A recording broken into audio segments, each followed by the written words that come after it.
Hi అండి. ఈరోజు నోట్లో వేసుకుంటే వెన్నలా కరిగిపోయే రవ్వ కేసరి ఎలా తయారు చేసుకోవాలో చూపిస్తాను.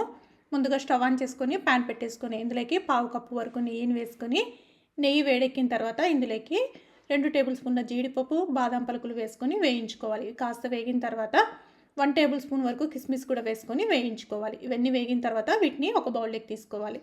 మళ్ళీ అదే నేతిలోనే 1 కప్పు వరకు బొంబాయి రవ్వ వేసుకొని, బొంబాయి రవ్వని లో ఫ్లేమ్లో మంచి అరోమా వచ్చేంత వరకు వేయించుకోవాలి. ఇప్పుడు బొంబాయి రవ్వ వేగే లోపల మనం తీసుకున్న 1 కప్పు రవ్వకి 4 కప్పుల వరకు నీళ్ళని తీసుకొని స్టవ్ ఆన్ చేసుకొని ఈ నీళ్ళని పెట్టేసుకొని ఇందులోకి 1/2 టీ స్పూన్ ఇలాచి పౌడర్ కూడా వేసుకొని నీళ్ళని బాగా మసలనివ్వాలి. చూడండి, మరొక పక్క రవ్వ కూడా వేగిపోయింది, కలర్ కూడా కాస్త చేంజ్ అయింది కదా. ఇప్పుడు మనం కాచుకున్నటువంటి నీళ్ళను కూడా వేసుకోవాలి.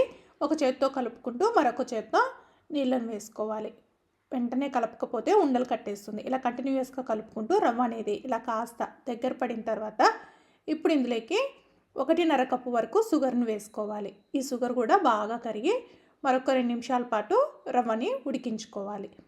చూడండి, ఇలా బాగా రవ్వ ఉడికిన తర్వాత ఇప్పుడు ఇందులోకి 1 టేబుల్ స్పూన్ వరకు నెయ్యిని కూడా వేసుకొని మరొక్కసారి కలిపేసుకోవాలి. ఇలా కలిపేసుకున్న తర్వాత చివరిగా మనం వేయించుకున్నటువంటి డ్రై నట్స్ని ఇందులోకి వేసేసుకొని మరొక్కసారి కలుపుకోవాలి.